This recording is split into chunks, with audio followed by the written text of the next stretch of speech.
Hello again, our guests this morning are Nigel Planer and Malcolm McLaren, who's just flown in from Los Angeles to present Channel 4's The Big Tube. Let's take a little bit of a look at it now, and he's looking at cars again, I think. Great stuff, but what worries me, Malcolm, about you is I've got a feeling you're getting a bit respectable in your old age. Television presenter?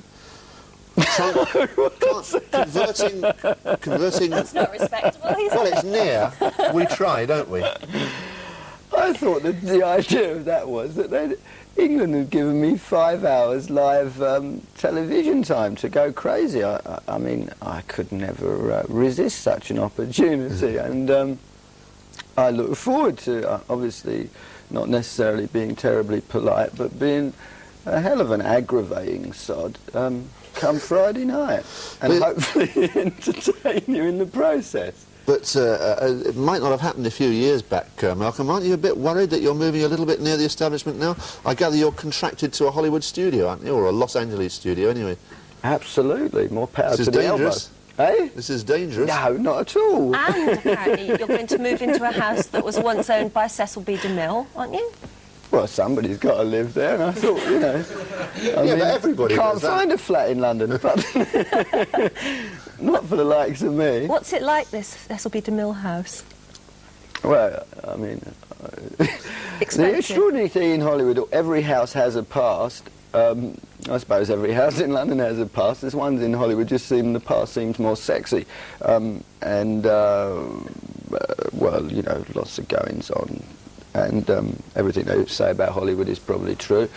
And I discovered when I rented this house that had this incredible air raid shelter.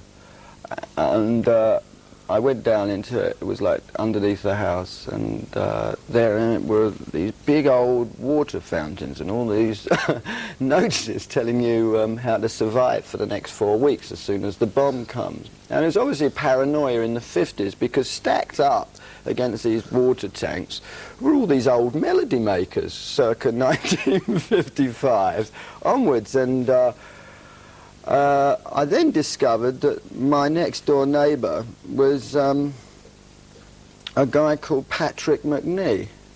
And, the Avengers man. Yeah, and I realised that the newspapers, the melody makers were his. So, you know, I don't know. Just wondering, what Malcolm. Can you say about that? Music press for 4 weeks in the Holocaust. Just wondering about the differences in humour and approach, Malcolm. Nigel Planer, the young one, as the anarchic, good old mayhem of the young ones. That's going to America, I gather, in the forthcoming months. How do you think that will go down there? How do you think that'll get on? Well, I don't know how anything goes down there, to tell you the truth, but I'm trying to think. Well, it's being broadcast, I'm right, Nigel, on MTV, which is a music television channel. Video cable channel. And people are getting fed up with videos in America, to tell you the truth. You kind of, I don't know, you're over there and you see these English videos coming over and say, oh, here's a lovely old package job, again done by the English record industry, spent a fortune. And you look at it and you've got some tidy little group, and they're wailing away some little ditty, perfectly looking wonderful, and goodness grief, what's happening is that you're tending to turn the sound off, and you keep the pictures in the corner, and probably the only real point of interest in it all is not the guitar any longer, which they rarely play. I mean, usually there might be a girlfriend kissing or somebody telling a story, and a guy's wandering through World War II, or, you know, lying on the beach in Sri Lanka. And all you really look at is the swimming trunks or the trousers, and you're playing somebody else's record on the radio whilst doing that.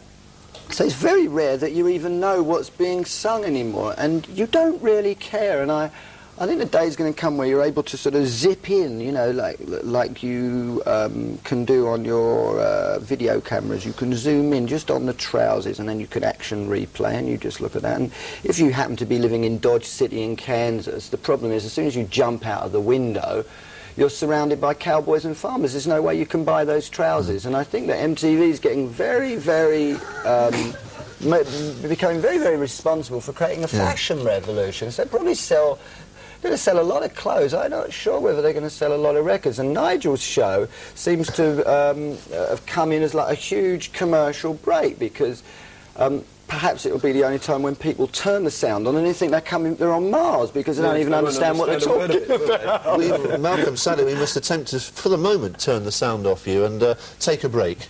This is our attempt, anyway.